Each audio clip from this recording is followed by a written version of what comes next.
Before the end of the world, before gods and men fell into fire and blood, something ancient was already waiting. Not in the sky, not in Valhalla, but beneath the oceans, wrapped around the world itself. This is the story of Jörmungandr, the World Serpent.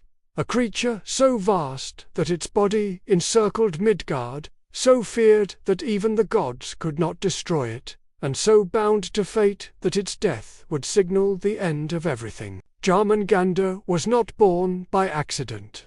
He was the child of Loki, the trickster god, and Angrboda, a giantess from Jotunheim. She wasn't just a force of chaos. She represented inevitability. Together they produced 3 children. Each one was a nightmare.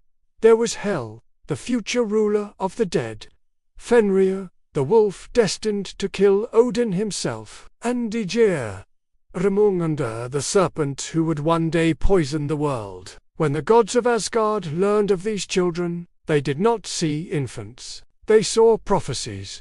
And in Norse belief, prophecy wasn't something you could avoid. It could only be delayed. Odin, the All-Father of the gods, sought knowledge above all else. He drank from wells of wisdom and sacrificed his own eye to see what the future held. And what he learned terrified him. He saw that Loki's children would bring about Ragnarök, the twilight of the gods, the destruction of their world. So Odin acted, not out of cruelty, but out of fear. Fenrir, the wolf, was bound in magical, unbreakable chains. Hel was cast down into the cold, dark underworld, to rule over the dishonorable dead. Odin picked up the infant serpent and hurled him with all his might into the great ocean that surrounded Midgard, the world of men. The gods believed this distance would weaken the creature, that the endless sea would swallow him whole. They were wrong. In the cold, sunless depths, Jörmungandr did not die. He grew, day by day, coil by coil. He expanded, feeding on the darkness and the pressure of the abyss. He grew until his immense body wrapped entirely around the world. So massive was the serpent that he eventually bit his own tail, forming a perfect, closed circle around Midgard. In Norse myth, this image, the Ouroboros, was deeply significant. A circle meant containment, holding the world together. But it also meant inevitability. As long as Jörmungandr held his tail, the world remained intact. The moment he released it, the world would break. No god hated Jörmungandr more than Thor, and no god was hated more in return. Thor, the god of thunder, protector of humanity, was destined to be the serpent's eternal enemy. Their hatred wasn't personal. It was cosmic. They were complete opposites. Thor represented order, strength, and the protection of civilization. Jörmungandr represented chaos, decay, and the inevitable end of all cycles.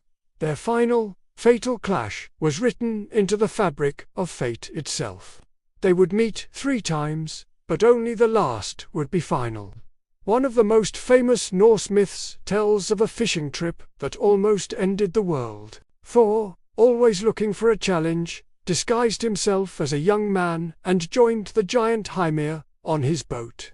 Not content with fishing near the shore, Thor insisted they row far out into the deepest, most dangerous waters, where no one dared to venture. For bait, Thor did something truly audacious. He ripped the head from one of Hymir's prize oxen and fixed it to a massive hook on an anchor chain.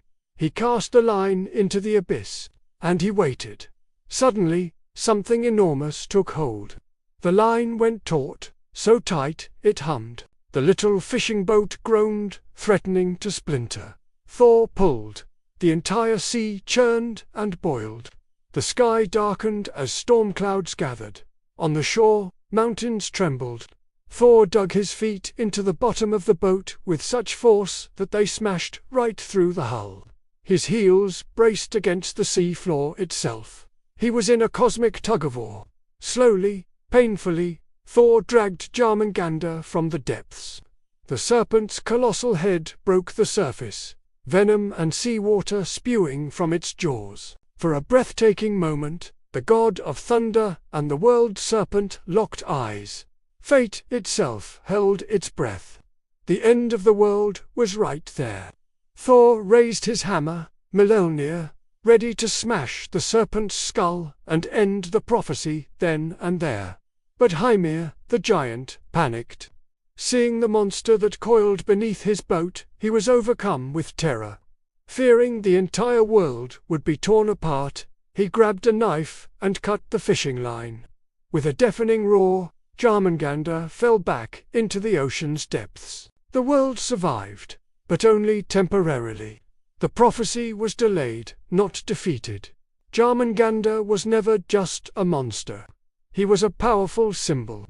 To the ancient Norse, he represented the razor-thin boundary between order and chaos, between the known world of Midgard and the unknowable void beyond.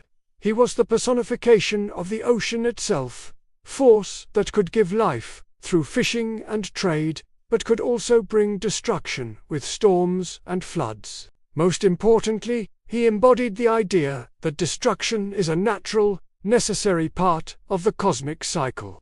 Unlike many mythologies, where good ultimately triumphs over evil forever, the Norse believed that balance was key. Chaos wasn't something to be eradicated. It was something to be kept in check. They accepted that darkness and destruction would always return. Again and again and again. Jörmungandr wasn't evil.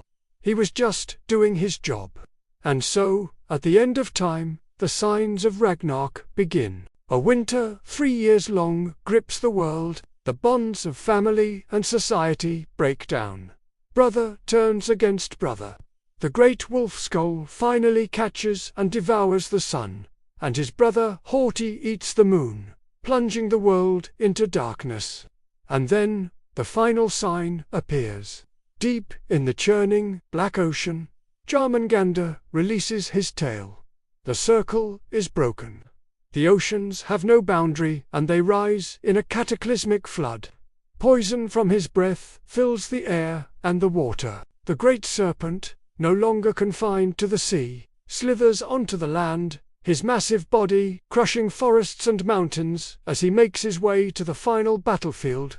For the first time, the World Serpent moves openly across Midgard. There, on the plains of Vijar, Thor finally meets his nemesis. This time, there is no escape. There is no fishing line to cut. There is no fate to delay. This is the end. Thunder clashes with venom as the god and the serpent waged their final war. The sky splits apart with lightning, and the earth shakes with their struggle. With a final, almighty roar, Thor swings Mjolnir and strikes the serpent a mortal blow. Jörmungandr dies. But victory comes at a terrible cost. As the serpent's colossal body collapses, he releases a cloud of poison so deadly, so potent, that even a god cannot withstand it. Thor, the mighty protector of mankind, stumbles back. He manages to walk 9 steps away from the corpse of his enemy. And then he falls dead, choked by the serpent's final, venomous breath. God and monster, order and chaos, perish together, locked in a fatal embrace. In Norse mythology, the end is never truly the end.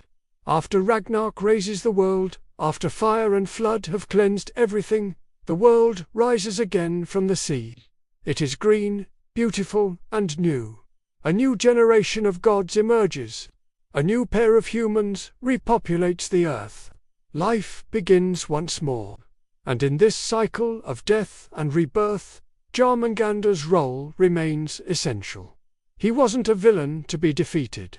He was a necessary force of nature. His story is a powerful reminder that no world, no civilization, no power lasts forever. It's a reminder that even the gods themselves must one day face their end. Jörmungandr does not slumber beneath our seas today. But his story endures. In every myth about cosmic cycles, in every story about endings giving way to new beginnings, in every belief that destruction is a vital part of renewal. The world serpent still coils, waiting. Thanks for watching. If you enjoyed this journey into mythology, don't forget to like, subscribe, and hit that notification bell for more stories from the ancient world.